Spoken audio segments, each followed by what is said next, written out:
My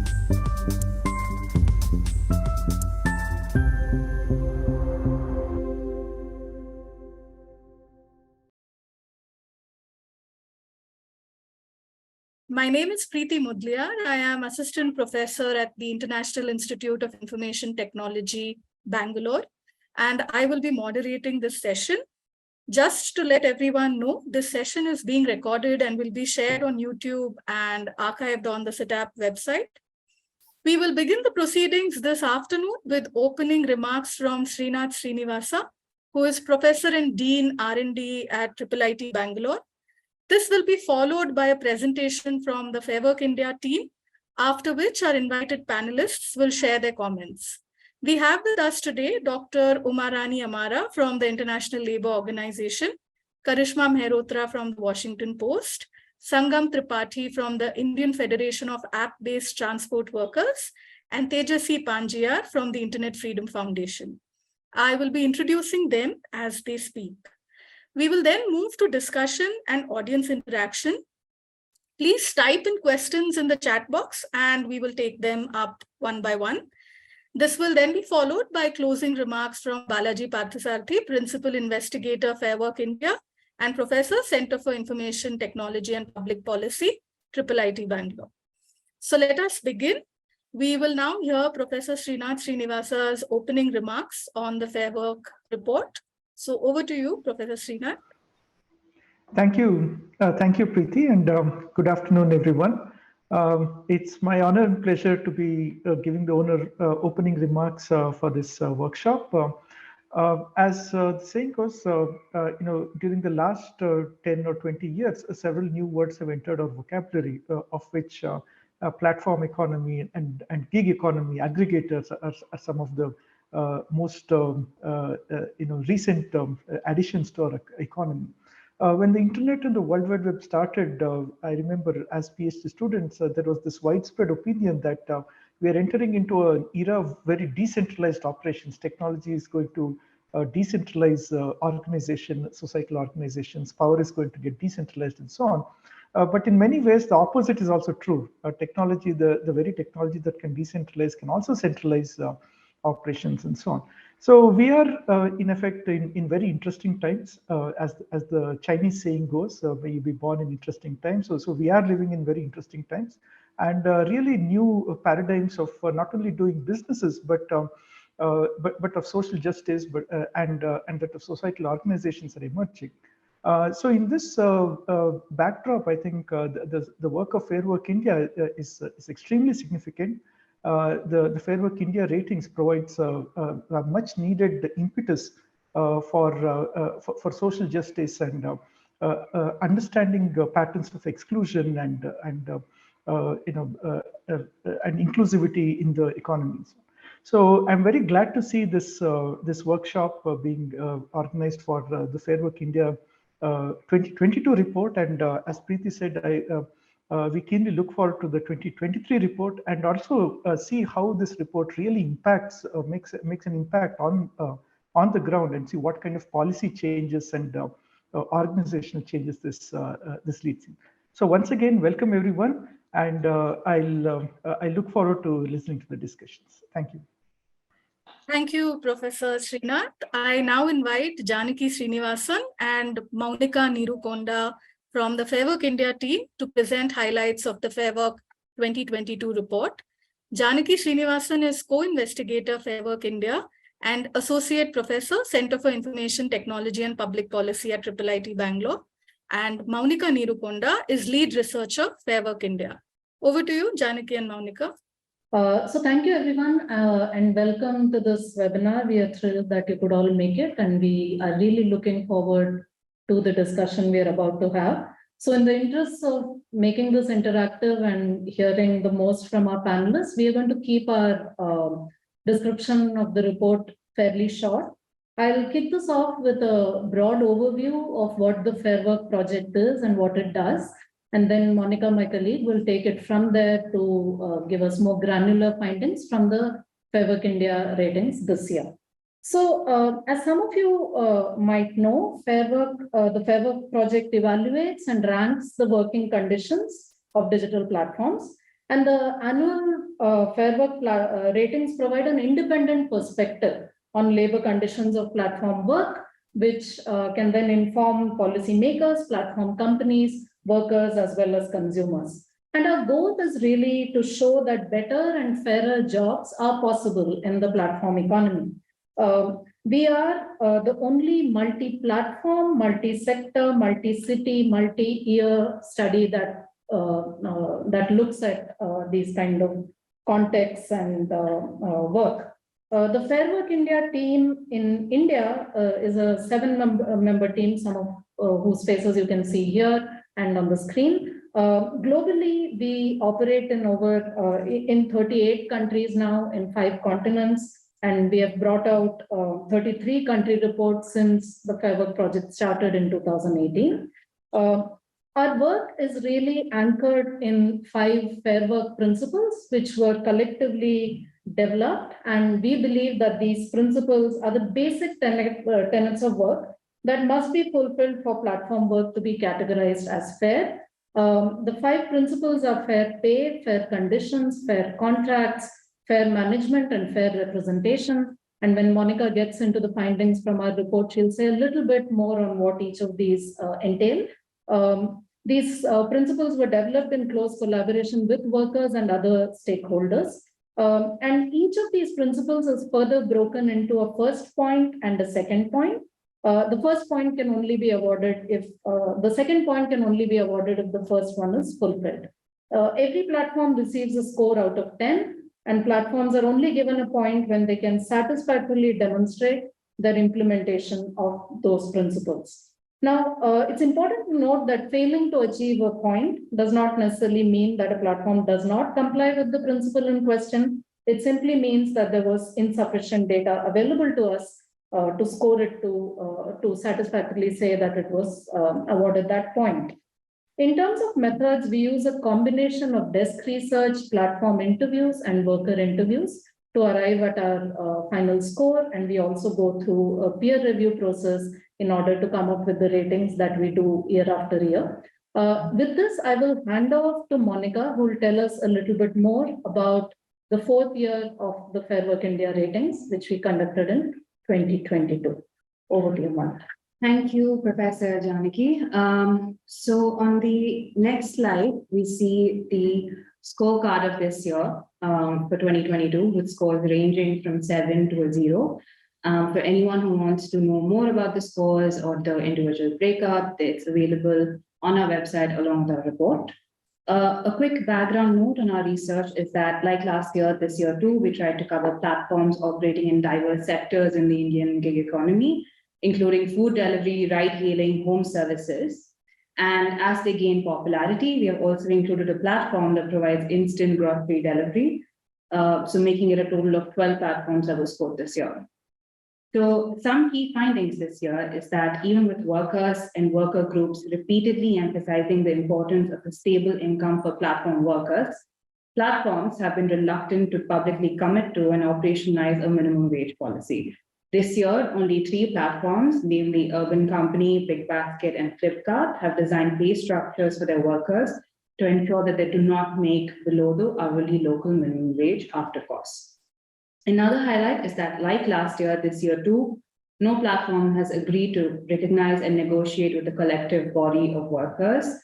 While platform workers in India and across the world continue to organize strikes to demand better protections, this year too, no platform has agreed to formally recognize their collective worker voice.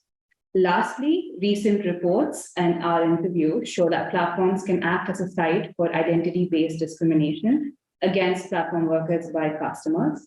And when faced with such discrimination from consumers, workers report not being comfortable bringing this up with platform management. Platforms currently deploy reactionary measures only that are proving inadequate. And we feel that there's an urgent need for platforms to take proactive steps to build trust among platform workers and provide them with a safe environment to bring up such instances of discrimination. So while these are the major highlights, we'll take a quick look at how the Fairwork principles were operationalized in India and how platforms fared against each principle. So for fair pay, under the first point that requires that workers make the local minimum wage after costs, We've used the state mandated minimum wages for Bangalore, Delhi, and Kochi and have reduced it down to the hourly figures. And for the second point, that requires that workers make the living wage after cost. These living wage figures were obtained from wage indicator for urban Karnataka, Delhi, and Kerala for October 2022. 3 out of 12 platforms, again, Urban Company, Big Basket, and Flipkart, make the first point by ensuring that workers make the hourly minimum wage after costs. But again, this year too, no platform could evidence that they paid the local hourly living wage. For fair conditions, under the first point, we require that platforms have policies in place to protect workers from risks arising from the processes of work. Risks in the platform economy could include delivery workers facing accidents, in some cases fatal ones like we've been seeing in the media, theft or assault of workers, especially while working at night, and health risks associated with performing their work. The second point under fair conditions requires platform to provide financial safety nets for workers, the need for which has been especially evident since the pandemic. This year, 5 out of 12 platforms that were studied scored the first point under fair conditions by evidencing that they sufficiently mitigate occupational risk. And only 3 out of 12 scored the second point by implementing loss of pay policy that provides workers with a financial safety net during medical illness. Under fair contracts, for the first point, we require that terms and conditions be accessible, readable, and comprehensible to workers at all times. Comprehensibility could mean that contracts were made concise or were made available in multiple local languages. For the second point, we require that contracts do not include clauses that impose unfair and asymmetric liabilities on the worker. 7 out of 12 platforms this year ensured accessibility and readability of their contracts and implemented a notice period, whereas 5 out of 12 modified contracts to reduce the asymmetry in liabilities and added a clause for dispute resolution between workers and platforms. For fair management, under the first point, we require that platforms have a documented due process for decisions affecting workers. And for the second point, we require that platforms take a proactive stance against discrimination by employing workers from historically marginalized sections of the community and providing them with equal opportunity once employed. In addition to this, platforms were also asked to institute external audits of the algorithms to ensure that there were no biases in their work allocation processes. So for fair management, for the first point, 5 out of 12 made the first point by evidencing a grievance redressal process with an option to connect with a human representative on the platform, whereas only 1 out of the 12 platforms scored instituted a regular external audit to check for biases, in addition to adopting policies against discrimination, and hence made the second point under fair management. For fair representation, we require that platforms document a formal willingness to recognize and negotiate with a collective body of workers. Disappointingly, again this year, and I think Mr. Tripathi may speak more to this in a bit, no platform has come forward to sign this willingness yet, and 0 out of 12 platforms made any point under this principle. So on this slide is a snapshot visual breakdown of our scores. Again, you can find this on our website along with individual scorecards for each platform. So please do visit our website for more information. So moving on, this year, the Fairwork report is structured around the theme of flexibility. Flexibility is often portrayed as a crucial benefit of platform work by allowing you to work whenever you want, with whoever you want, and to earn as much as you want. And the reality of this looks very much different. So the report dwells into questions about who this flexibility is for and what it means for the income and social security of workers. And we do this in the report by examining the flexibilities, or rather inflexibilities, that platform work has to offer along the 5 Fairwork principles. For instance, in terms of fair pay, we find that some platforms mandate a minimum number of login hours, while others require advanced booking of slots, while claiming all this while to provide flexible work times for their gig workers. Another instance of this is for fair conditions, since platform workers are in principle free to work on as many platforms as they wish, that is, they can practice multi-apping. Platforms argue that they cannot be expected to provide benefits such as sick leave or social security funds to platform workers. But in practice, we find that most workers work with one platform to complete the mandated login hours for incentives that was explained before under fair pay. And if they do multi-app, they usually work over 12, 14 hours a day, thereby in theory, actually working 2 full-time jobs with 2 different platforms, but no social benefits from either of them. So in conclusion, while all of this may paint a bleak picture of the platform economy in India, we think it's important to note that any meaningful change takes time. At Fairwork, we continuously try to catalyze positive changes in the conditions for workers by persuading platforms to make commitments on fair pay, conditions, contracts, and management. We look forward to seeing these changes on the ground and also hope that these commitments will help workers hold platforms accountable. Another thing that's become increasingly clear to us with each year of conducting this research is the undebatable need for regulation in this space.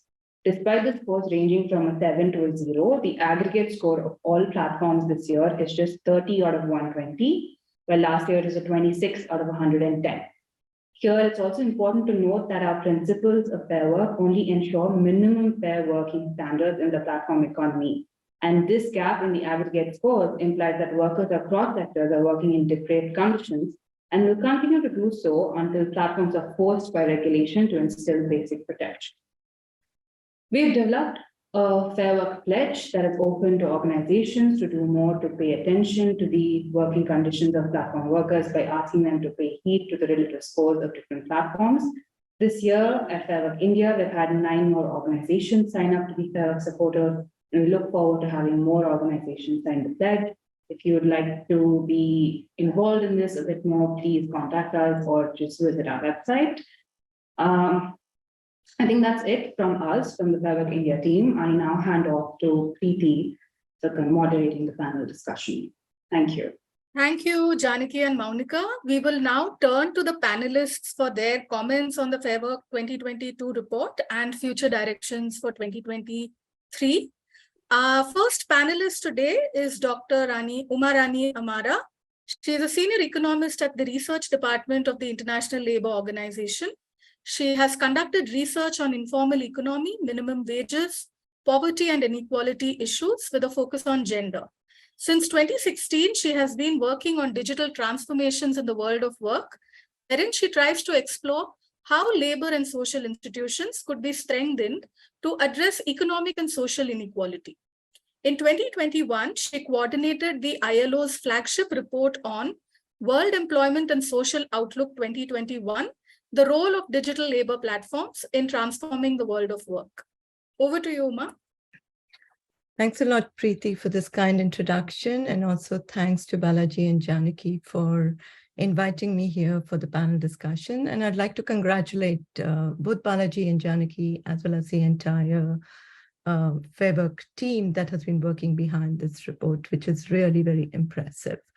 While there are lots of good things in the report, given the time that I've had, I thought it would be very helpful to look at the report a bit more critically and to see what is it that we can expect to get out of the report in the coming years, and also how it can actually help in the policy making. Because one thing that this project has very clearly done for many of us researchers, as well as those of us even within the international organization, is opened up the space for us to go and have a dialogue, to have a discussion.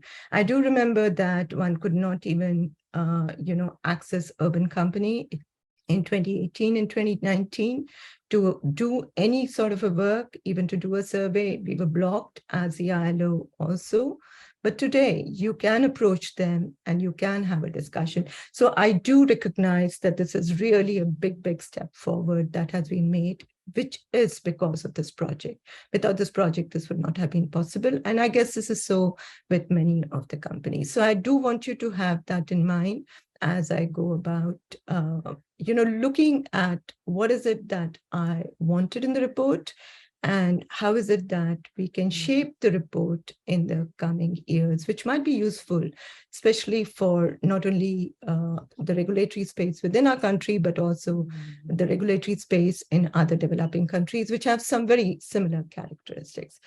One of the things that I felt going through the report was it missed a narrative. And the reason why I say that it missed a narrative is this is the fourth time the report is coming out. I did want to look at what's been happening within the space of, scoring and what the Fairwork report's been trying to do and what its impact has been. So, the kind of narrative I wanted to look at, I somehow missed it. And there could be many reasons why I missed it. So I would be very happy if the team could go about telling me. The first thing I felt was it started off very well, basically by pointing out the labor market rigidities and bringing in this whole issue about flexibility being positioned as an antidote. So I think that was a very good beginning, but I felt that the report actually doesn't take this argument further as it goes about building. Now, what do I mean by this? I think what I was looking for is largely, what does it mean for platform business?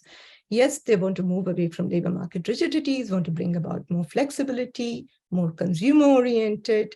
What does it mean for them in terms of their revenue, in terms of the profitability, in terms of the productivity? What is it that is happening as a result of the nature of the business model that they are adopting? Because not everything is flexible within this business model. You have a very clear core workforce that is there, and then you have a huge number of workers whom they mediate. So, what is it that is happening with regard to the space when they move towards flexibility of one of its core component?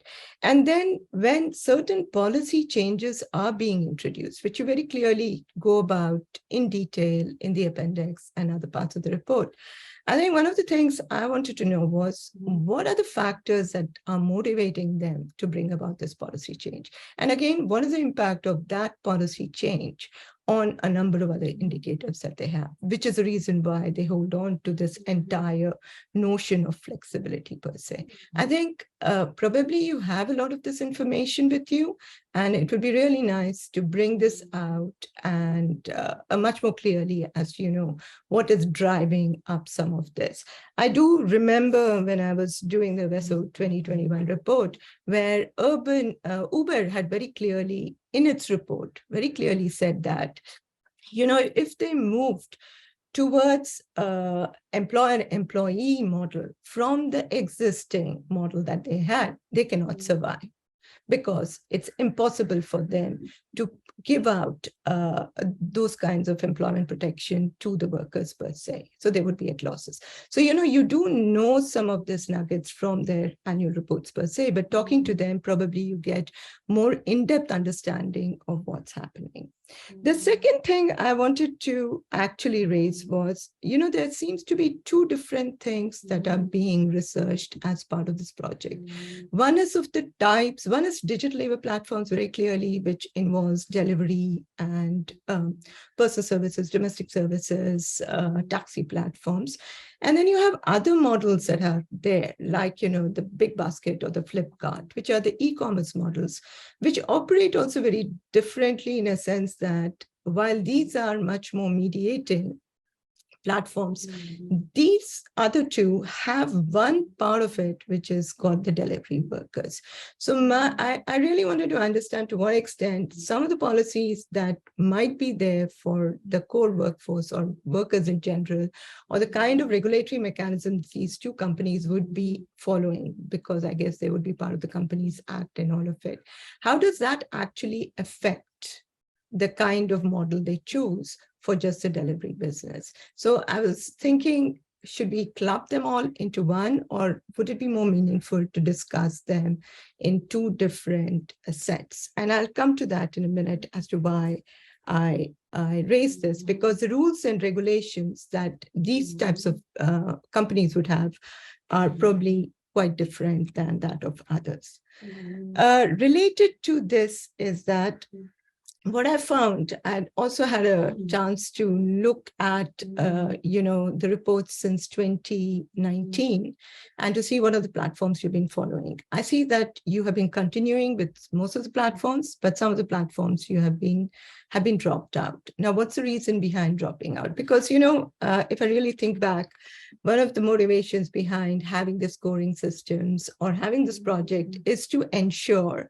that more platforms come on and want to be rated, or if they are there and if they have a poor rating, there is a motivation for them to improve their rating. So what is happening within this space, and I very clearly see some new platforms coming in again this year. So this discontinuity also raises certain questions with regard to what is the scoring doing to the business model per se, and where are we actually headed as we look into the future. Probably this is something we would like to look at. And finally, related to this point is, even when you look at the scoring system, it differs over the years. I'm just going to take the case of Big Basket, which I found it interesting. In 2019, it got a score of 5.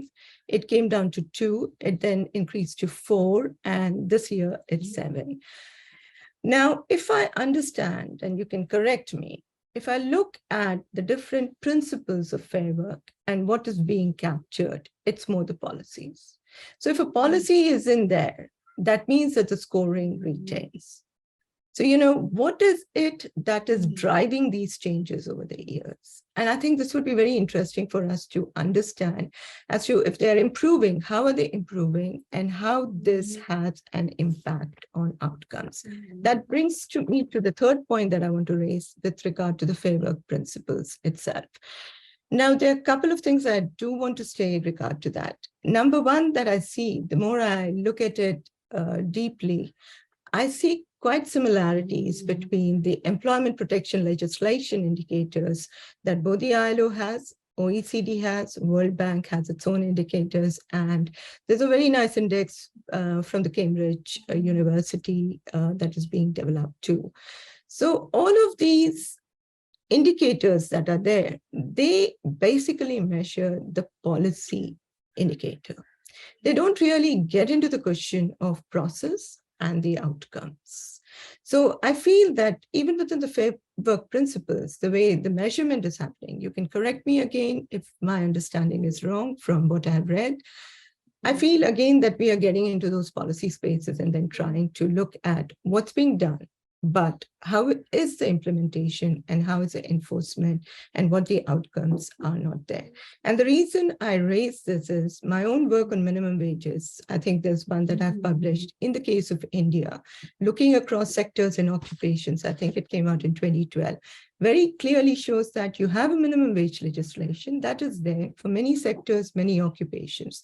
But when it comes to whether workers receive it or not, it's only 62% of the workers who 62% of workers who do not receive it, and it's only 38% of the workers who receive it. So there's a huge issue around enforcement and compliance.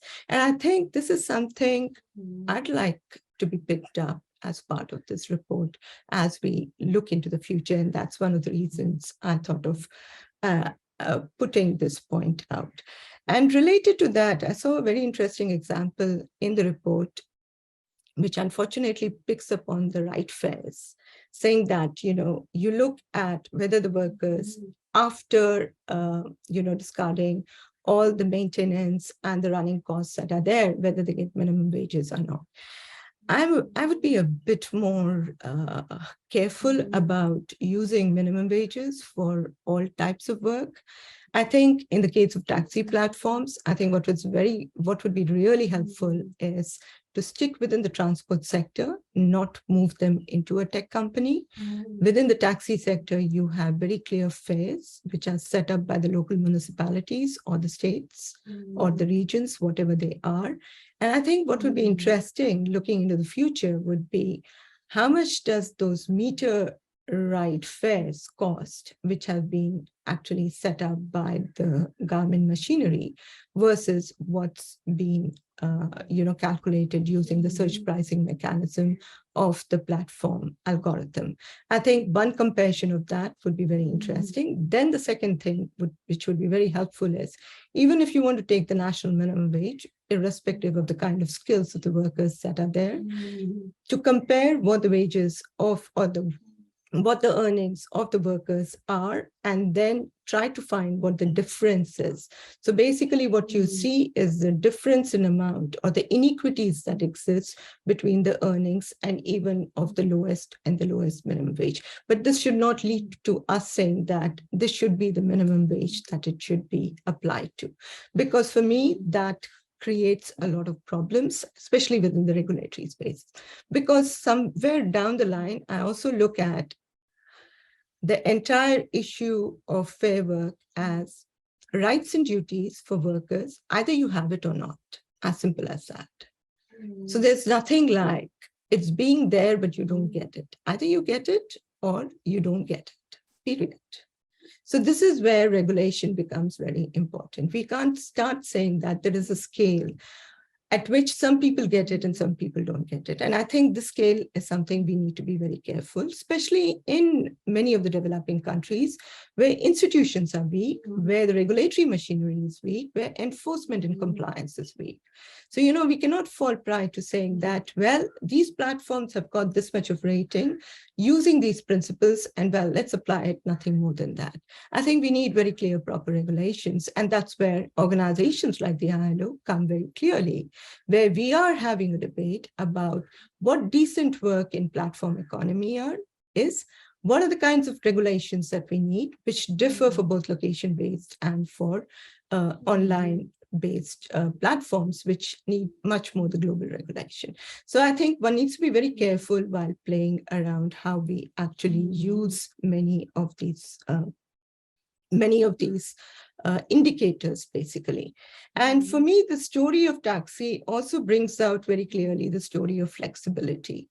Because, if you really look at India, many of the taxi drivers, they are part of the self-employed. They had complete control, autonomy, independence, and flexibility over their work. They could decide when they wanted to work, when they did not want to work. But what has happened with the taxi platforms coming in is largely, they have lost all of this, whether it's a control, whether it's the autonomy to work, which passenger to pick up and which passenger to not. So, the power that they had is all lost thanks to the platform as well as the algorithm. So I think that's the narrative that I'd like to actually see much more within this entire debate. And talking about other sectors, I think you do mention about it, I have to say, about sectoral bargaining rates that are there. Probably one needs to do a bit more deeper analysis to try to see what is much more meaningful within this context and how it can be actually put in place. The fourth point that I do have is about the criticality of consumers in this narrative. I feel that's somehow missing. All of this will not exist if the consumers are not there. I think consumer awareness, raising these issues is very important. It's very interesting to see, I'm actually at the moment in Bombay, and I hear more and more around that Zomato is offering, as part of the New Year gift, to all the consumers 4 deliveries free of cost.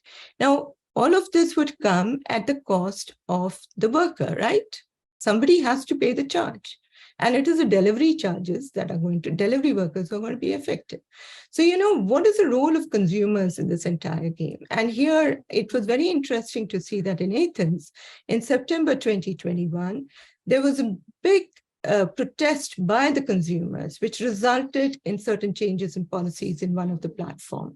So I think we need to probably get more into the discussion, talking to consumers about what do they think they would go, to bring them into this entire discussion with regard to having fair working conditions for these workers. And finally, I think I wanted to ask you, I saw one thing in the report, and I've been trying to break my head as to, how is it going to be implemented? This was a case, and I think it was also mentioned in the presentation that in the case of Swiggy, an urban company, they have implemented the loss of pay policy, which ensures to see, and for me, I was thinking about it and I was wondering, how is this going to be implemented in practice? I can see this being implemented in Big Basket, probably because they probably have regular workers coming in and going about. So, they can keep a tab with regard to these workers. I was wondering how this in reality is being implemented in cases of Swiggy or urban company. And is there any sort of a discrimination that could also actually come in as a result of this? So many of these points are much more to see wanting more from the report rather than wanting less. But I hope you find these useful and helpful as you take this forward. Thank you so much for having me here. Thank you very much, Uma, for your incisive comments. A lot to think about there. I now invite our second panelist, Karishma Mehrotra. She is the South Asia correspondent for the Washington Post. She has focused on platform work in smaller Indian towns as a Fulbright Fellow and has reported on various aspects of platform work, including urban company protests. She has written or worked for Radiolab, the Wall Street Journal, CNN, the Indian Express, Scroll.in, and Bloomberg Businessweek. She has worked across countries and has held a range of beats, usually focused on forward-looking issues such as technology, urbanization, and climate. Her work is at karishmamehrotra.com. Over to you, Karishma. Hi, thank you everyone for having me here. Thank you to the Fairwork team. So I'm definitely not enough of an expert to probably critique or talk about maybe specifics about the report. I think what I'll do is I'll just speak about what my personal experiences has been reporting on this and where maybe there hasn't been attention overall, I think, in both research and reporting about platform work.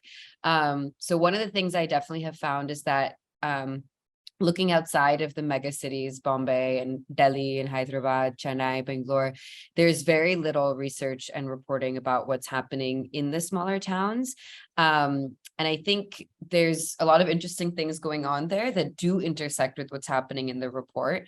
I actually really enjoyed the concept of flexibility for whom, because it's something I've thought a lot about in my reporting.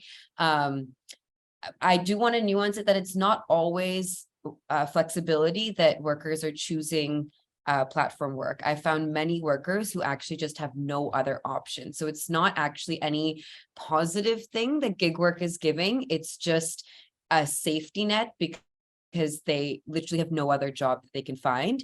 And I think couching this in the context of how many salaried jobs have been lost since COVID, and gig work as being this last resort, and actually not having any particular positives, but that in and of itself, that it exists. I have heard a lot of workers who are just grateful that something exists. So even if they might be critiquing it, even if they might be protesting, I don't always these days hear about, oh, it's flexible and that's why I love it. I often hear it exists and that's why I'm just waiting out until something else exists.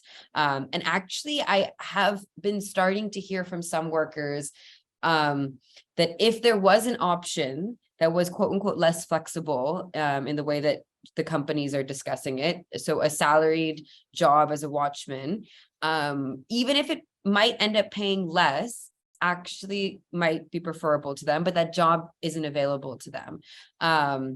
And I think especially seeing this in the small towns, I saw many reverse migrants from COVID who were using this as a way to stay back in their small towns and sort of negotiating the decision of whether to go back to the bigger city. I also saw a lot of unionization happening in these smaller towns. And like I said, gig work was sort of a last resort to tide over the pandemic, but they didn't see it as a sustainable long-term job for them. And let's see. Yeah, so just digging a little bit more into the idea of small towns. When I was speaking to Zomato, they noticed, they told me that in these smaller, they call them oversupplied cities, because basically what happens is when they open up in these smaller towns, you have such an influx of people who want to work, and they want to work full time actually. So 45% of Zomato's workforce in these quote unquote oversupplied towns, which are smaller towns, are treating Zomato like a full-time job. That number in the metros is as low as 5%. And overall, I think it's something around 30. And I'll get into sort of what they feel, these companies feel when they enter into this, and how it intersects with the labor market that they're dealing with. But yeah, also looking at this idea of flexibility, it does still show up very heavily in what I've reported. So for example, I did a story on Urban Clap and the women, Urban Company and the women protesters there. And I remember the managers often telling the women that if you don't like it here, then you can just leave. But as we know in the broader story of labor in India, that there isn't that agency and choice. And yeah, so this flexibility, which was also hinted in the report, and I think is very important here, is how the incentive structures or the overall structure of the way the application is built actually doesn't end up being very flexible. And I think part of this here is that internally companies actually want these workers to work full time, to treat it like a full-time job, but they can't say that out loud. And so there's the company where it's better for them and it's better for their bottom line if each of these workers is actually not treating this very flexibly, and they would prefer that they work full time on this. So what happens is that they end up putting all these incentive structures to make the workers work full time. And then the workers end up becoming entirely dependent on those incentive structures and don't have a way to survive without getting the incentives. But yeah, the PR sort of position of these companies is that they would actually want everyone to work as if this is a supplementary income. But it wouldn't make any sense for their bottom line to do that, but they have to sort of pretend like that's the workforce that they want. I'm glad that the report touched upon the Zomato gigs system, because I think it's just emblematic of a lot of the things we're talking about here. And it when I was reporting in Ranchi, that system was one of the things that led to the protests and eventually led to unionization for Zomato there. And that gig system is actually the third in a line of major systematic changes that Zomato has been doing. And I think it's important that the flexibility just goes away when you're dealing with a structure that is completely unpredictable. But that unpredictability is also happening, I think the context that Uma also pointed out of what's happening in terms of the businesses, like why are the businesses acting this way? And part of it is they grew so fast in around 2017, 2018, beyond a scale that I think even the top executives realized could happen. And part of the reason they were able to grow so fast is because of the availability of labor in India. And so you had them sort of seeing the scale and then playing catch up and then actually not knowing how to handle the scale, but also throughout that time of growth, not caring about money. And so they were giving away big salaries to these workers. And then all of a sudden realize that they actually really do have to care about money. And then more recently have become in the red and they've started squeezing their workers, and they're kind of in survival mode, to be honest. So I think it would be interesting. I don't know if it fits into the report, but I do think it's an interesting context of what is happening in the companies that's leading to these sort of erratic and chaotic decision-making. And I mean, when I talk to them, because you're speaking to humans, they obviously don't want to come off as the big bad corporates, and they would like to do things that give them a better PR image. And there's one of their main sort of justifications for what they've done is just the business model is suffering. So yeah, and the other thing I think that's just a small tidbit of something that I've seen is workers having to and it happened early on with Uber drivers keeping sort of their finances in a book, but it's gotten even more complicated than that. And with the Urban Company, guys, the policies were changing so much, the algorithms were changing so much that they were actually doing so many calculations on their end just to ensure that they weren't getting screwed. So yes, it's in some situations it's flexible, but there's so much responsibility on the worker to make sure that they're not being abused on this way and that way. And then just the final point that I wanted to discuss and actually throw it out maybe to the other panelists and see if they have any thoughts, is the sort of tensions we have here with government. So government on one hand is having these threats of policies. You have the aggregator policy, you have things happening in the labor ministry, these dashboards and these sort of, they're on one hand threatening that we're trying to keep these guys in check, which actually does freak out the companies. I think the companies have expressed a lot of, like they're not very happy about what the government is planning on some of these regards. But on the other hand, if you talk about the employment crisis to the government, they often allude, if not directly say, that the platform economy is what's going to save the employment crisis in India. And so I think there's this question that I've had in my head of, I do feel like, and maybe some people can critique this premise, but I guess the question here for me is you do have aspects of gig work that are creating a safety net, and it's also perhaps because of that giving the government an escape route not to make the structural changes that are needed to make to actually fix the overall labor economy.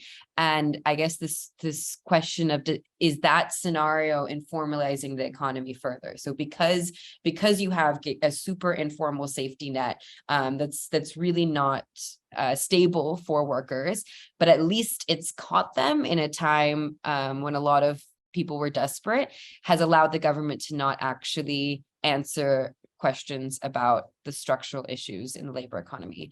And yeah, I think maybe that's a question that I have in labor stories overall, which is sometimes you look at the grand scheme of things like we're doing now, and it's clear that there are egregious abuses.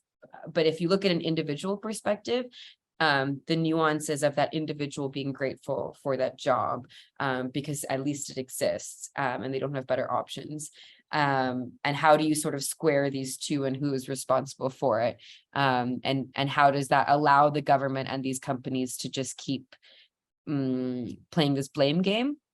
And I going back to the smaller towns, when I was speaking to Zomato about how they enter into these towns, you have almost 50% of their workforce looking at this as a full-time job. One of the executives told me that they think it's, quote, unfair that they're being made to handle what is an awful unemployment crisis in the country. So there is this sort of backroom blame game that we can see happening as well. So yeah, these were just contextual points that I thought if maybe you wanted to add or if the panelists wanted to discuss. Yeah, I think that's mainly what I wanted to talk about. Thank you, Karishma, for sharing insights from your reporting. Our third panelist is Sangam Tripathi. He has been a trade union activist for 40 years. He recently retired as Assistant General Secretary, International Transport Workers Federation, Asia Pacific region, based at its Delhi office. Since 2017, his work has focused on active mentoring, organizing, mobilizing, and networking of grassroots level app-based workers, app-based drivers and riders unions, associations, and self-help groups. After 3 years of on-ground work, the Indian Federation of App-Based Transport Workers was established in December 2019. Since then, IFAT has been instrumental in raising the profile of app-based drivers and riders issues, influencing policy changes, and advocating legislative interventions and reforms to promote and ensure decent work standards for these workers. IFAT currently represents over 35,000 app-based drivers and riders in 10 cities. Over to you, Sangha. Thank you very much. Good afternoon, everybody. Thanks for inviting me to this conversation. I would also kind of speak more based on our experiences and that part of it would come more in the second part when we talk about looking forward to what should 2023 look at, And in terms of comments on the reports, I think I think it's a very good report.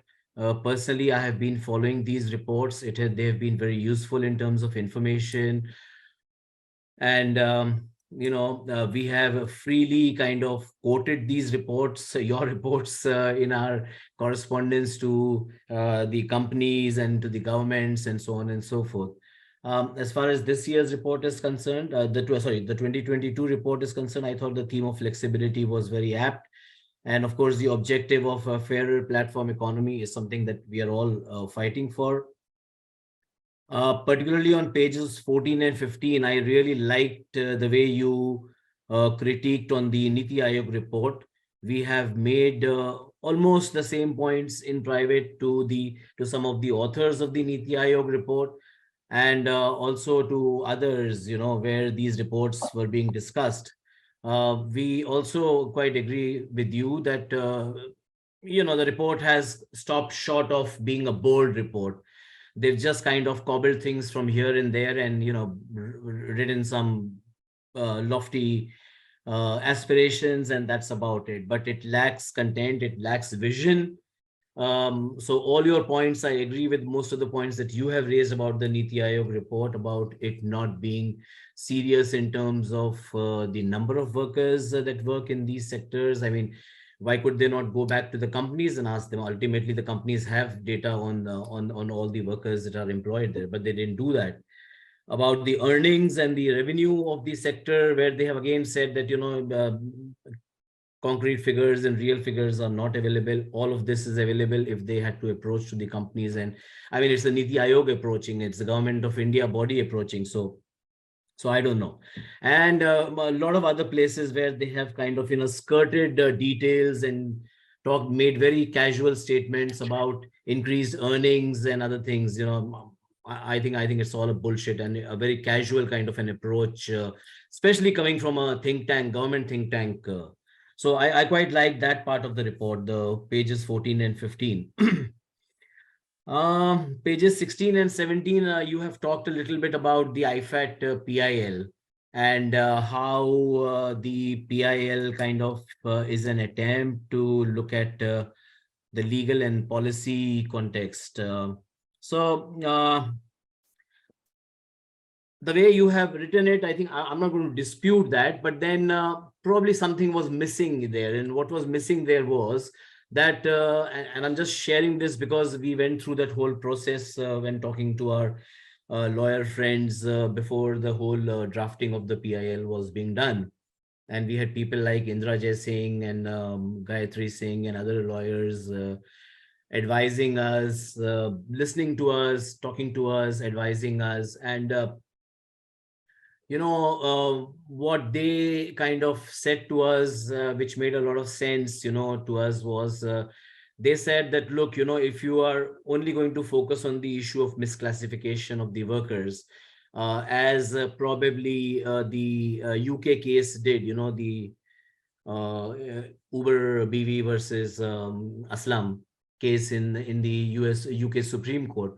So they said there's a very big possibility that the PIL may not even be accepted by the court, simply because then it's a question of domain, and the judges could just get back to you and say that, well, that's a policy matter. It's the parliament which has to think about, deciding whether these are workers or independent contractors or agents or whatever it is. It's not for the court to kind of decide that. So they suggested to us that would be a very slippery kind of a ground if we just talked about misclassification or the employee status of these workers.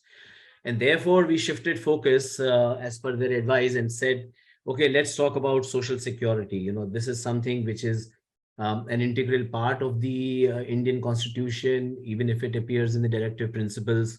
It is an integral part of the fundamental rights when you read it. So let's talk about social security.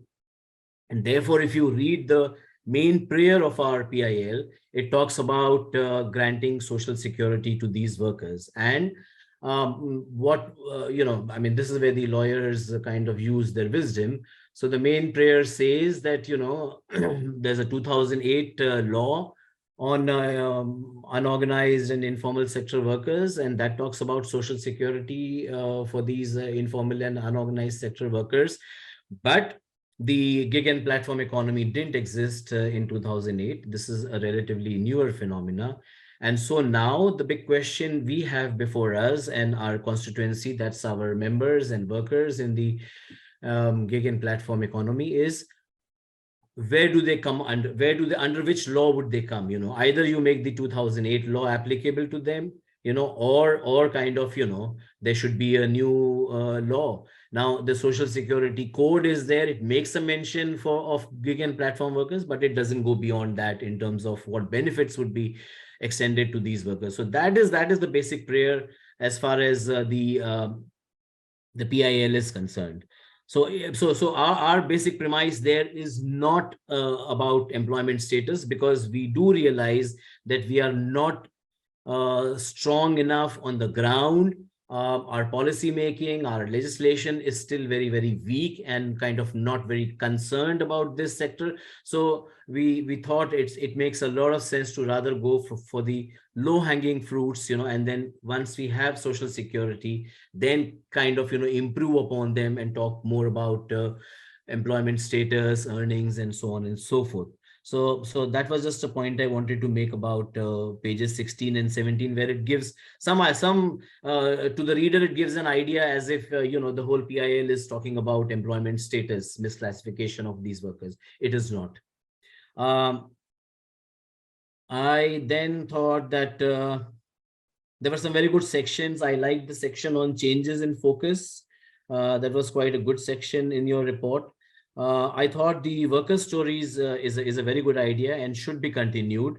And maybe, you know, we could have more cross-sectional stories, you know. So you have a kind of, in this year's report, you have covered 2 sectors, but we could have 3 worker stories or 4 worker stories. And what I thought missing was, and probably the future report should contain, is at least 1 or 2 stories of women workers, you know, because the number of women workers are increasing in almost all the platform sectors.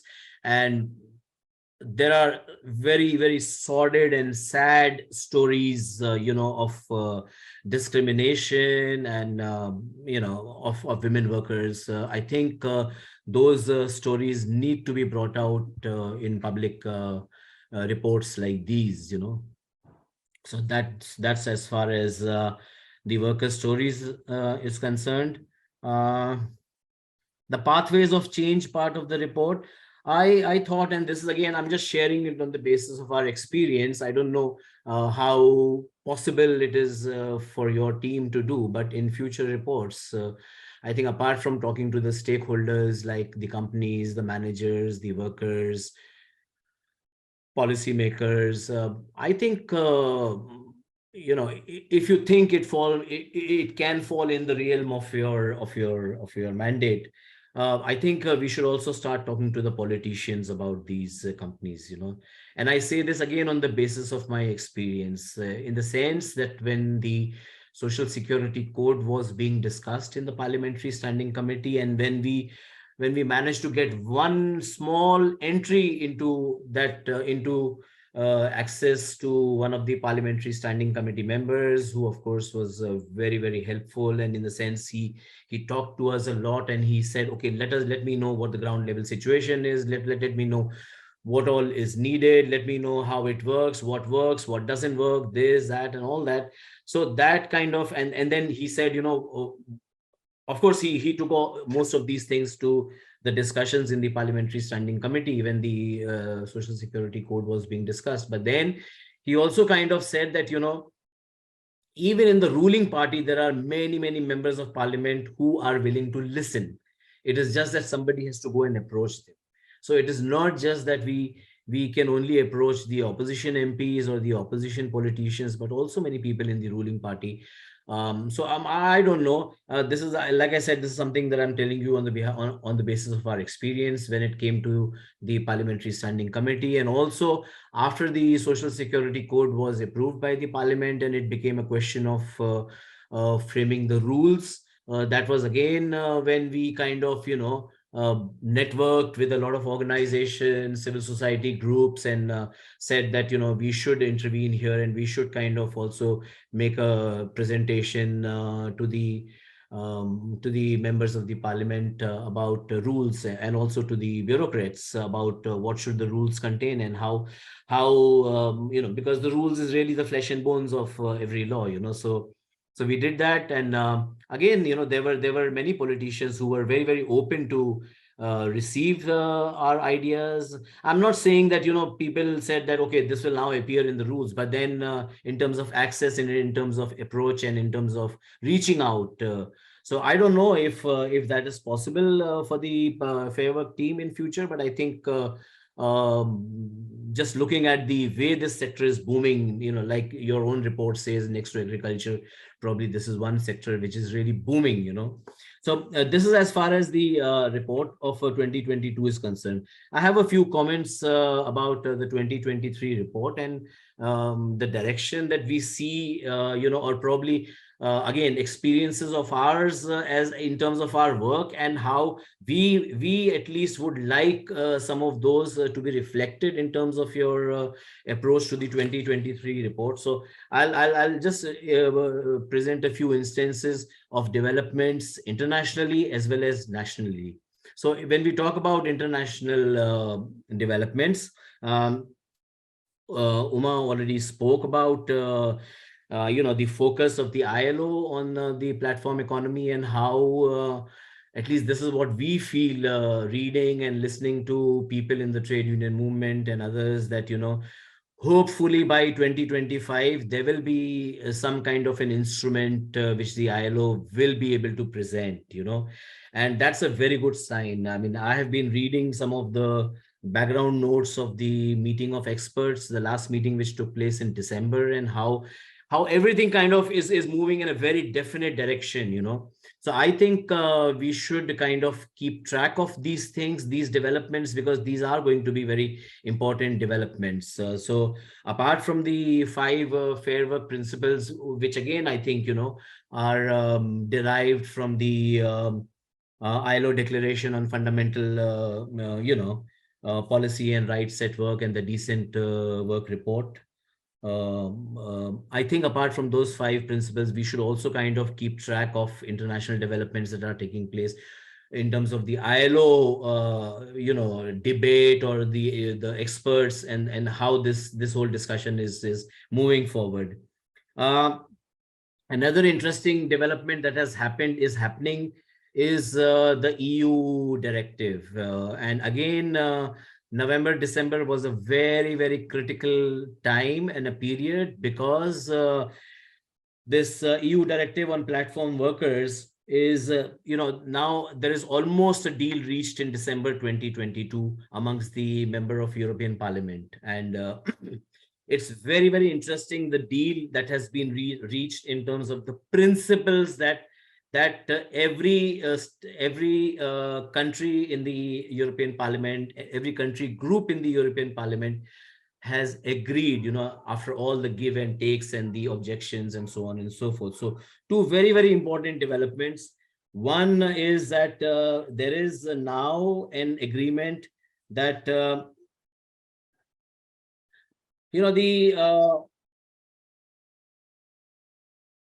it says that, let there be a principle of legal presumption that the gig and platform worker is an employee.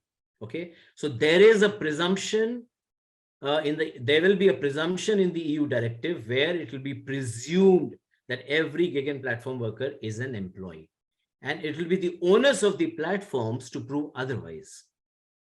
Okay, so this is one of the broad principles that they have agreed to.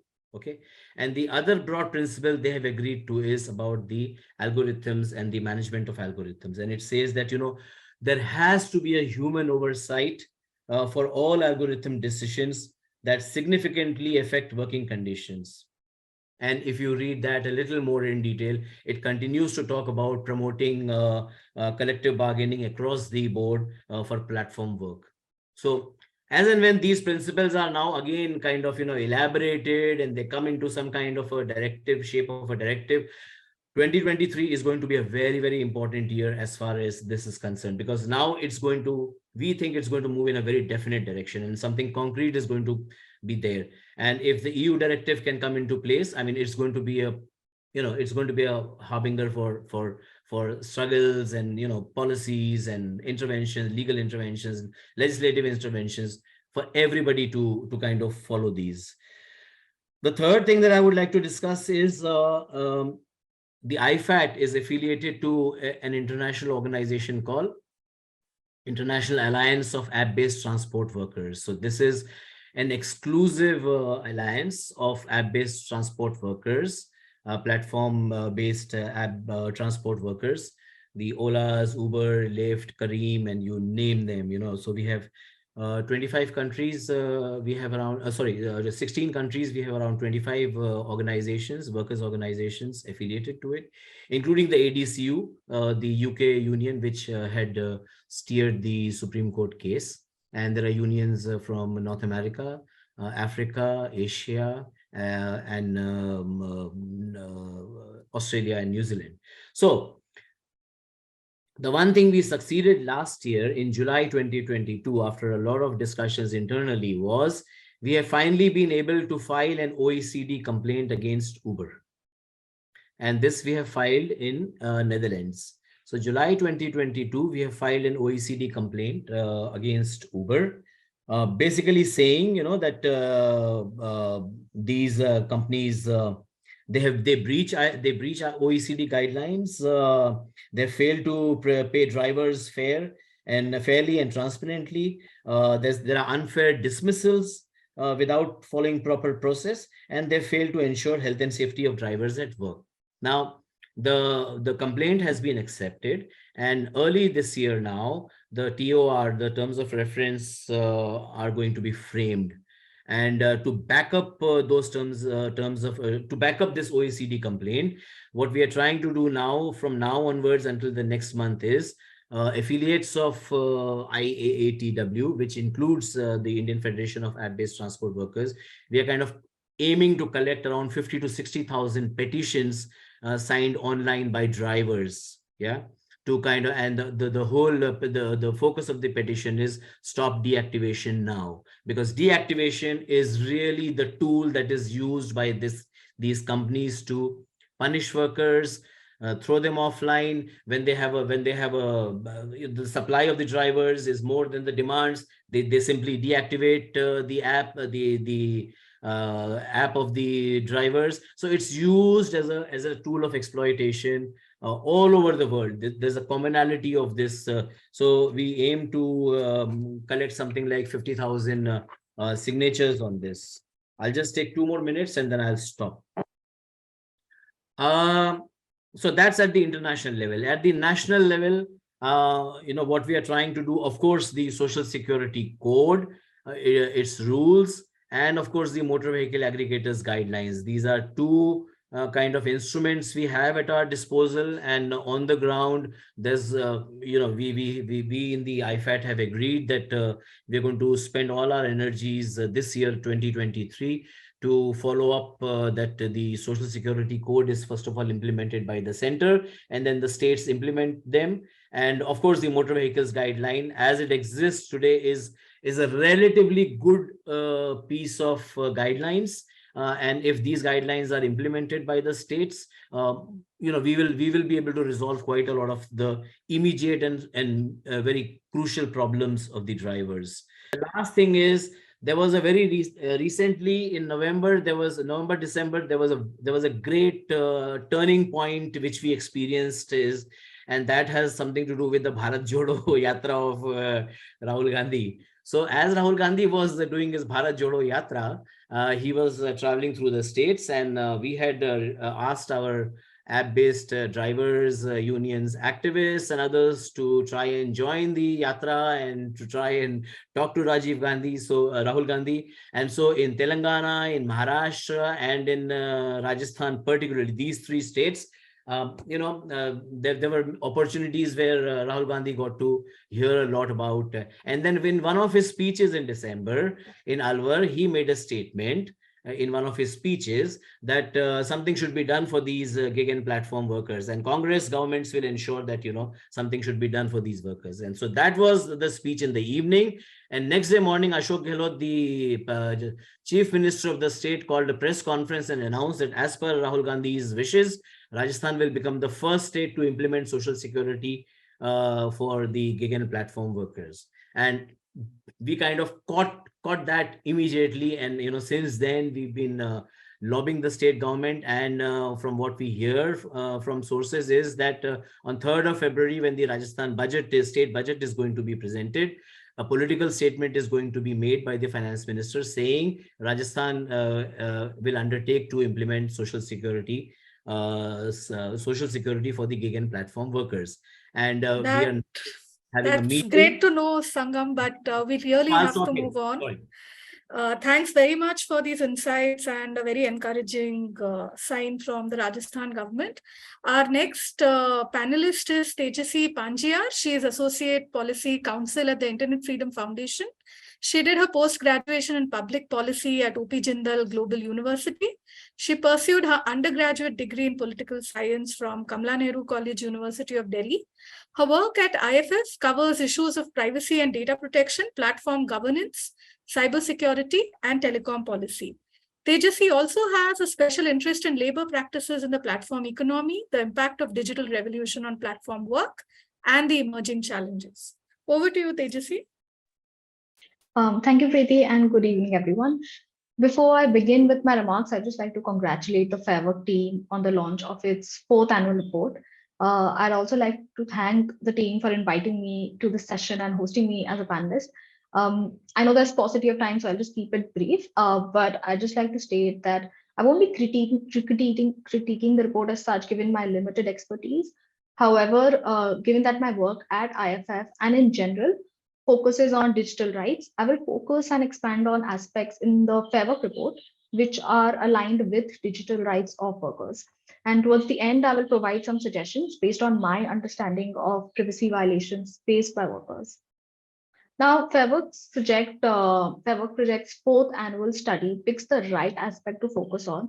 I believe that flexibility, which is often touted as a positive technological affordance, especially in the case of the platform economy, in many of the informal conversations that I've had with platform workers, they've mentioned how at the beginning of their job, it's presented and packaged to them as a benefit. However, over time, they've shared the realization that the promise of flexibility is actually unrealistic because it is subject to various restrictive working conditions that ultimately limit their ability to truly make independent choices. I would also like to take a moment to appreciate the 12 platforms that was chosen by the Fairwork team for assessment, primarily because it not only covers the various kinds of platform work we see in the economy, but also the kind of platforms that are used by a chunk of our population on a daily basis. So I believe assessing these platforms against the 5 principles was much needed.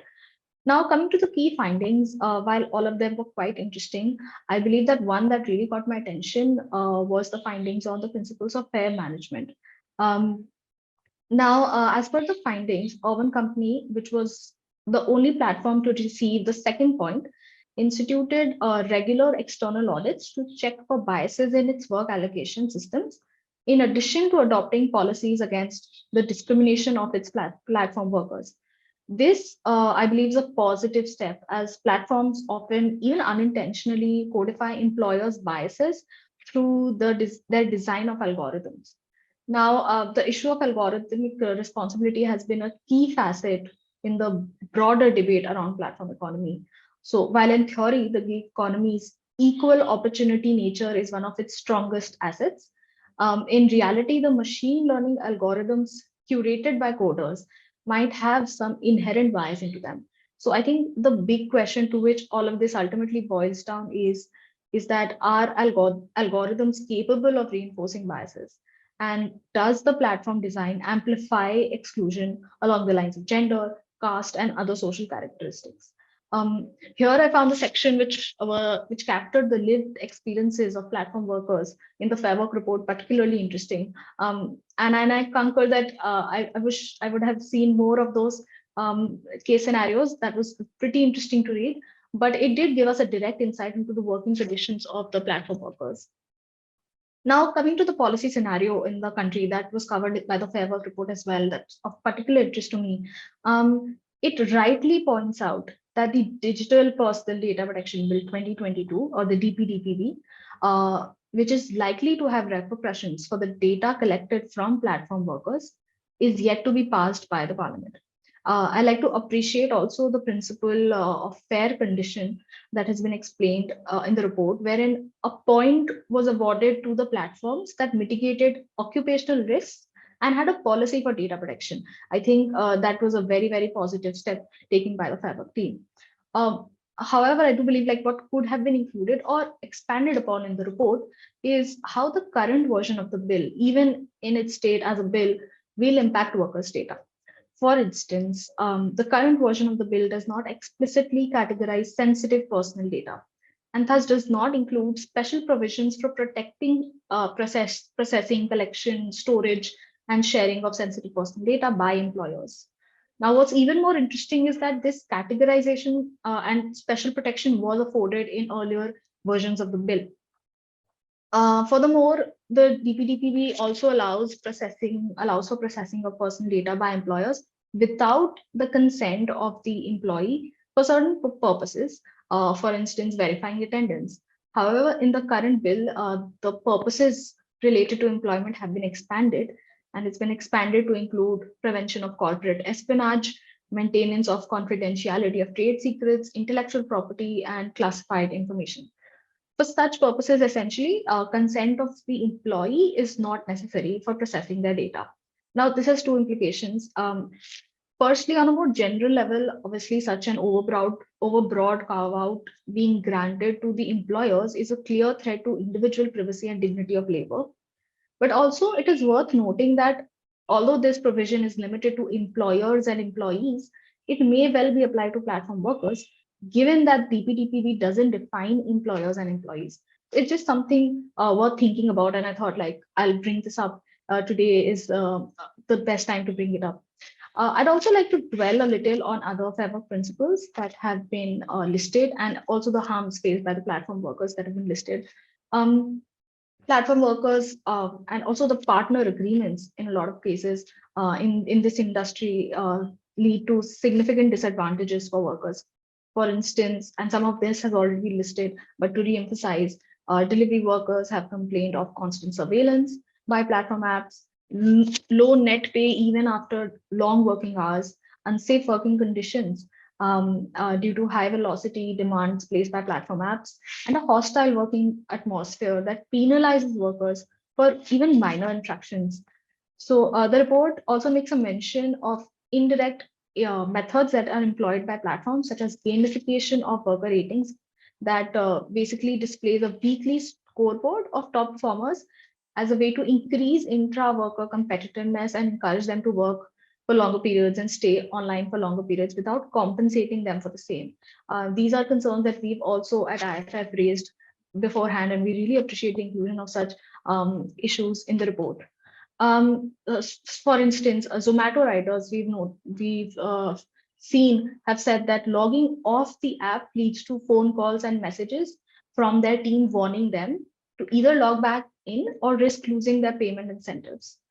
What the report could have seen was maybe a higher level of focus on the increased level of control over workers' data, as is reflected in these agreements or contracts. So for instance, if you look at Dunzo's delivery partner agreement, it states that beside monitoring and sharing a worker's geolocation data during provision of services, which to some extent might be understandable, Dunzo says that it may even do so for safety, security, technical, marketing, and commercial purposes, even when the partner is not providing services. Something like this, this kind of ambiguity with respect to the period during which such data will be collected may lead to a situation where workers are surveilled during their off-duty time. this is also something that we've seen in Zomato delivery partner agreements that state that they may store, process, access, and use delivery partner information for certain purposes as Zomato may deem fit, subject to the applicable law. There is no applicable law, so that's obviously a matter of concern. But also, the DPDPP doesn't have anymore the obligation of informing the data principal about the duration for which the data will be collected and stored, and also with which third party the data will be shared. So, given the broad implications of the lack of a legislation and even the current version that we are dealing with, I think more focus could have been given on the policy scenario in the country at the moment. Moving on, a lot of these partner agreements also state, they also contain clauses that sort of suppress public debate about gig work platforms. For instance, Dunzo's partnership agreement and even Zomato's partnership agreement says that any indulgence in spreading content through either digital media or social networking sites or any other form which could be detrimental to the company's image and brand could be grounds for termination. Now, such a clause may violate the right to freedom of speech by stifling the voices of workers and curtail the possibility of a public discussion around working conditions in the platform economy. Now, here, this is something I spoke about briefly. Now, I'd just like to expand here on this. And now I'm going to talk about a very specific incident that we came across last year. This was essentially when in several cities, Safai Karamcharis were being forced to wear GPS-enabled tracking devices by authorities to surveil them during work hours. Now, of course, the nature of their contract and their work is different from a platform-based worker. However, the effect of these actions on the privacy and dignity, autonomy of the workers is concerning. And I would just like to make a broader point about surveillance of workers, because we've also seen cab drivers being forced to take selfies for identification purposes. Thus, the use of similar tech can lead to concerns and risks on similar lines for platform workers. And I've noticed that a focus is on the practice of surveillance by platforms is missing in the recent report and even in the previous version of the Fairwork report. So maybe this is something that can be focused upon in the coming year, because tracking devices essentially enable constant dehumanizing surveillance of workers by authorities. And this can often profiliate existing casteist discrimination faced by them because they prominently belong to Dalit and Adivasi communities. It also violates the fundamental right to privacy, and they continue to suffer under the contract system. And like I said, these can be seen in the platform economy as well. Now, suggestions for what can be done differently in the coming year. I'd urge Fairwork, like I've said, the Fairwork team to maybe relook at the surveillance practices of these platforms, and also not just surveillance practices undertaken by these platforms, but also maybe there's a need to go beyond these platforms and look at how platform workers are dealt with in other scenarios, not just by their own employers, but in other scenarios. For instance, society and community management applications, they have a policy wherein they don't capture the photos of residents of that colony, but will capture photos of platform workers, delivery workers, and helpers even. Now, such a discriminatory practice is extremely concerning. It is also concerning because in the absence of a data protection law in India, the data collected by such a community management app is stored, processed without obtaining explicit consent of workers. So I would very much like to see this taken into account in the coming report. I'll just conclude my remarks here, given the paucity of time, and say that my hopes are aligned with that of the Fairwork team. And I hope that moving forward, we can see more, we can see a fairer platform economy in India. Thank you very much. Thank you so much, Tejasvi, for those excellent points. We are now open for audience interaction, and I can see that there has been a lively interaction and questions already ongoing in the chat box. I'll start with the first question from Surajit, who has around 3 questions for Uma. I'm just going to read them out, and maybe Uma, you could answer them, or maybe pick what you'd like to answer, since we also need to be a little mindful of time. So Surajit wants to know what could be the way to calculate minimum wage. Do you think minimum wage shall be sector specific and different one for platforms? And the third question they have is, Indian businesses deal with very tight profit margins. So if we push them hard, the employer will walk out. What could be the best way to balance them? Uma, would you like to take these questions? Absolutely. And there's one also, I think, from Kaushik Sanyal. So I'm going to combine all of them and reply. Okay. I think one thing I want to make it clear to everyone, and I'm sure you all know about it, but it's just that we tend to often forget it, saying platform work is new work. No, it's not new work. I think a platform is a technology that is used to mediate the existing work. A taxi driver remains a taxi driver, a domestic worker remains a domestic worker, a care worker remains a care worker. But what is happening with platform is a technology is coming in to mediate work between the workers and the clients and the consumers. And I think this is something very important for us to keep in mind. So the minute you start thinking in this way, what happens is the existing sectors to which you belong, those are the sectors where there's already certain regulations, already certain minimum wages or sectorally determined or collectively bargained wages that exist, which should be actually applied. So it's something that we need to very clearly clarify. Companies, especially the taxi platforms, which has been copied by other platforms, want to classify themselves as tech platforms or tech companies so as not to be bound by any of the regulations.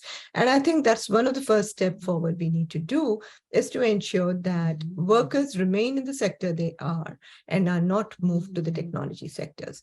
Now, having said that, with regard to minimum wages, I think the ILO convention very clearly, mentions saying that when you sort of set up a minimum wage, you take into consideration both the social considerations of the workers as well as the economic considerations of the business to decide what a rightful minimum wage is.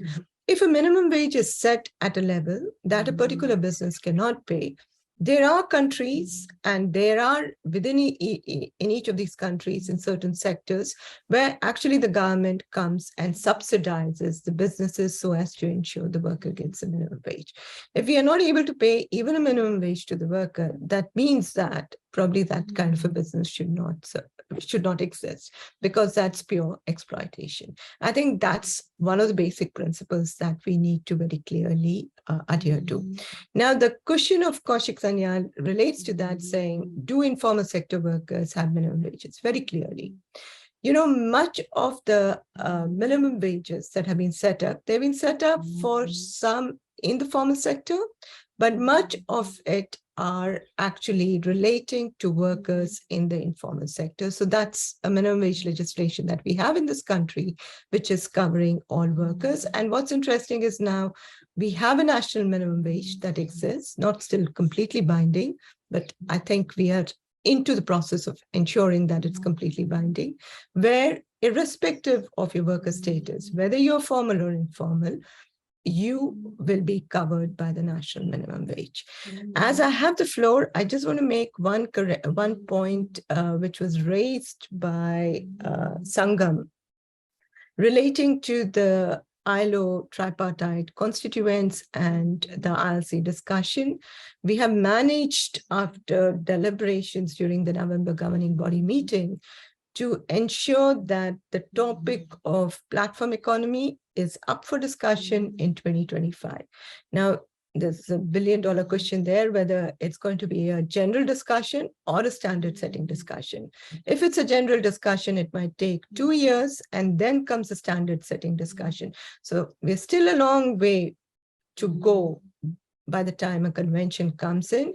We had huge expectation on the EU directive, and we were really disappointed that that failed, because the EU directive, the European Commission's proposal for EU directive, actually failed on both the counts on increasing the transparency between digital labor platforms, as well as I think both the points that Sangam talked about. It failed to reach a deal largely because on the issues of legal presumption of employment as well as algorithmic management, because there was abstention. There were countries which were not willing to agree to it. And the wording that came up towards the end, it had been really watered down, which didn't have any meaning. So now what's happened as a result of it is it's moved now to the Swedish presidency, and we'll have to really see whether Sweden is going to pick this issue up, because Sweden was not really supportive of the document per se. So I feel that what we thought we had achieved both at the ILO as well as at the EU level last year, we thought we would make, a big step forward. We haven't been able to make it, but we are still very optimistic because the country level regulations are moving fast, and probably that is what is going to help both at the international level as well as the European Commission level for us to move towards policy making. Thanks a lot. Thank you very much, Uma. Moving on, Sonakshi has a couple of comments that I see have been answered by Karishma. Isha says that a lot of what she heard in the panel discussion is also closely mirroring what she's been finding during her fieldwork. Isha, is there anything that you'd like to share or any questions that you would have for the panelists? Sorry, Karishma had a question on Karamchari surveillance, which... Yeah, I was saying thank you so much, all of you, for your very insightful comments. I've learned a lot just listening on the panel today.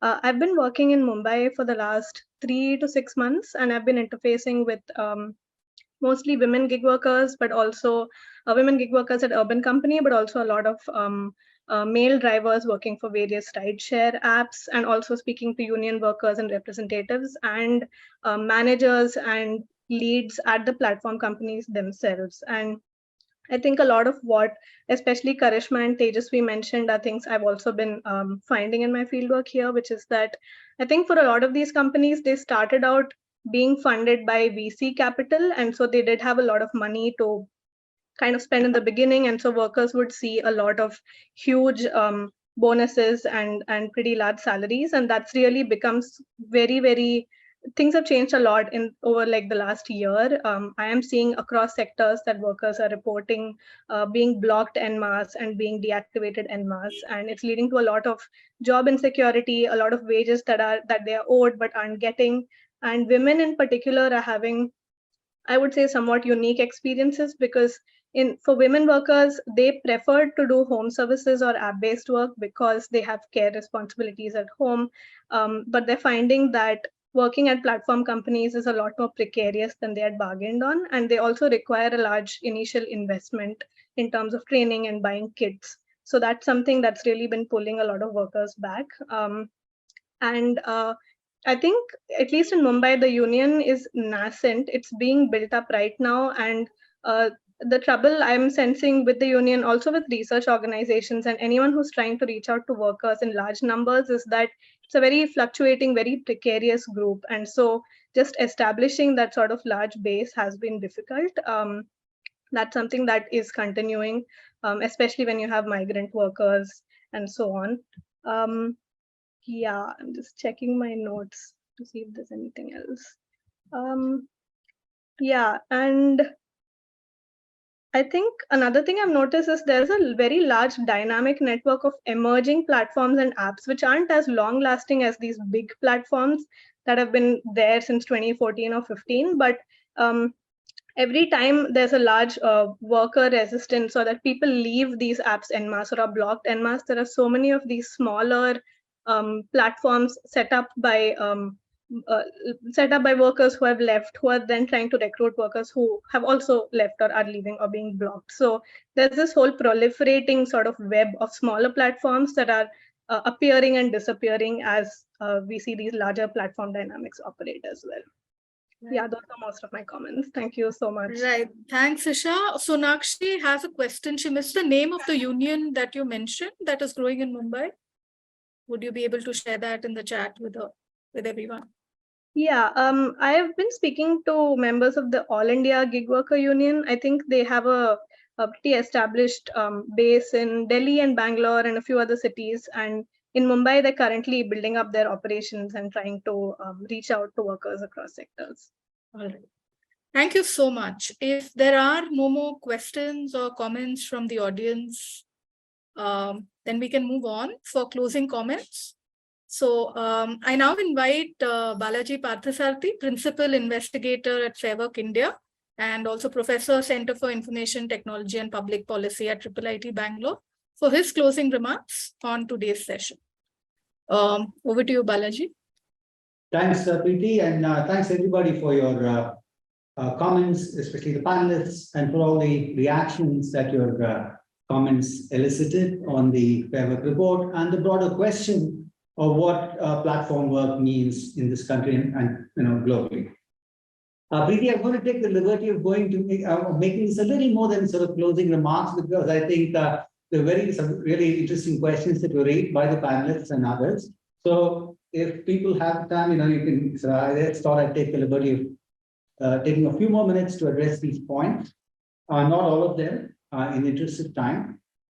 First, we thank you for pointing out certain aspects that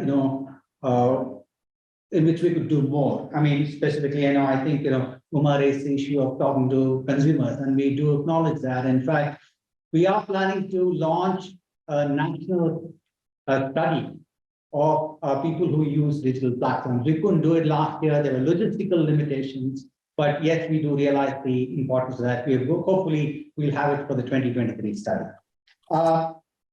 The other, the point that I think Sangam raised was this whole importance of talking to politicians. Yes, that too we understand, we acknowledge. But I'll tell you, for some of the questions that were raised, I would like to point out a very important sort of logistic limitation that we have. We're a small team. We have we had 7 on the first slide, but we're actually a dynamic team. We're 5 to 7 at any given point of time. So there's only that much we could do. And political access at the highest levels and not terribly easy when you're sitting 1,500 to 2,000 kilometers away from there. So we're doing our best, and hopefully we'll be able to sort of work. And part of the reason for having this kind of a webinar, for sort of inviting and having all of you on this, is because I don't think any single organization or person can bring about the kind of changes that we need to see. We need to work together, and it's a collective commitment that we're here for. And any help that each one of us can give one another, I think to that extent, we're going to be able to bring about change. So I think we have no sort of illusions of grandeur in that sense about being able to do that on our own. The question of surveillance that Tejasvi raised, I think is a very valid one too. And perhaps that's something we need to pay closer attention to. There's absolutely no two ways about that. Few things that we have, or at least the issues that were raised, we tried to do it in our own way. Perhaps we could do better. Let me first start by, there's a point that Karishma raised about, not everybody sort of gets on looking for flexibility. There's a larger sort of a problem in terms of employment and work opportunity in the country. Absolutely, you're spot on there. The thing is, when we go to platforms and start speaking to them, we tell them, look, we are in a sense not opposed to what you're doing. We realize that we're in a very difficult situation in this country. High levels of unemployment, underemployment, etc. But that does not mean merely because you're offering work opportunities, anything goes, right? So that's precisely the standpoint we take when we go and talk to the platform, right? So we know that, and we want to sell that. It's not that they need this work to keep the sort of to put food on the table. But should we accept any condition? That's the point that we are trying to make, right? And we're trying to push the platforms towards bringing about certain changes, and we are fairly I think we're proud to say that we are starting to see some movement by some platforms along some of the principles to sort of make certain changes, and some of them are actually listed in our report this year. A few more points, some of them which were raised by, for instance, Uma, the whole question of what labor market rigidities mean. I think somebody else also raises about what it means for business models, right? Productivity, profitability, and so on and so forth. The honest reality here is, Uma, and everyone else raises, So we don't have enough access to these numbers. I mean, how do we measure productivity or profitability in this? Right? Many of these are privately held companies, and getting the kind of data or the evidence that we need to come up with even half decent credible indicators, I think is highly problematic, right? And you also raised the question of why do we rate how are sort of platforms selected, some dropped, and some are added. Yes, we've got about 10 platforms that we've been scoring over the last 10 years. About 1 or 2 have been moving in and out. I think again, it's a practical question here. We part of the sort of the value of this research, and I think you pointed it out, is in being able to talk to platforms themselves, right? And it's been a lot of hard work, right? In the first year, we did only 2 platforms we were willing to consider talk to us. That became 4, then it became 6. This year, we are happy that 9 of them spoke to us. So we want to have as many platforms speak to us. It's not been easy. Some platforms are actually moved on to doing other things like HouseJoy, etc., when we stopped. And the other couple of other issues that you raised, the issue of the difference between delivery versus e-commerce platforms. Yes, we know there is a hub-based model versus non-hub-based models, and I think in our report we do point out that in the case of hub-based models, many of these policies that are made at the sort of the platform level get refracted in very specific ways based on, for want of a better term, the local politics in the hub, in terms of the relationship between hub managers and the workers and those within that sort of that hub operation. So you will see these sort of refractions, and this also leads to a larger question about why these scores actually tend to fluctuate, the issues of enforcement and compliance, right? Yes, at once we are studying policy, but we also know, and we've seen this over and over again, how these policies actually get implemented, the awareness amongst workers of many of these platforms, the last mile problem, if you will, the policy last mile problem is very significant. And that's why, even though policies might put in place certain policies in a particular year, they're not necessarily reflected on the ground, and it takes a lot of time. And there is also regressive policies that are that run counter to these many of these efforts, right? Let me see if I can just take. I mean, the Sangam's suggestion about having more women's stories is spot on. We'd love to do that. Yes, we've certainly fallen short. We'll try and do our best next year. And the question of algorithmic management that JDC, I think, also pointed out, maybe somebody else also raised it. See, one of the problems in actually studying that, we know, is that at the heart of this business is the way the algorithm is actually set up. To ask platforms to sort of give you a direct insight into that is asking for the moon. I don't think we're going to get that. That's their quote unquote secret sauce. So rather, what we're trying to do is now telling them, why don't you audit it to tell us there is some credible oversight to where this is actually happening. There has been a lot of reluctance among platforms, right, to be able to do that. Questions about, oh, nobody's capable of doing that. How are you going to do this? Who is going to do this? Like all sorts of questions, right?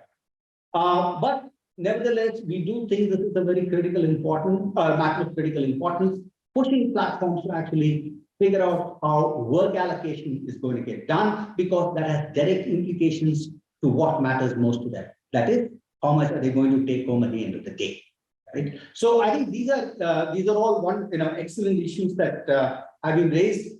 I'm going to stop here because, in the interest of time, because we've sort of shot past the 5:30 p.m. mark, way past that mark. And as a closing comment, I'll say 2 things. First of all, I really appreciate your comments and your patience to stay beyond the designated period. And secondly, if we have not answered all your questions, which I'm sure we haven't, or you're not adequately satisfied with us, please do write to us, get in touch with us at fairwork@iitb.ac.in. We will compile questions and we will get back to you as soon as in the next couple of weeks or so. We will definitely promise to do that. And so, on that note, on behalf of Fairwork, the Fairwork team in India, at IIITB, on behalf of all my colleagues, okay, and I would like to say thank you to each one of you, to the panelists in particular, to the audience, and Preeti for being a brilliant moderator. Thank you so much. Thank you, Balaji. Thank you, everyone.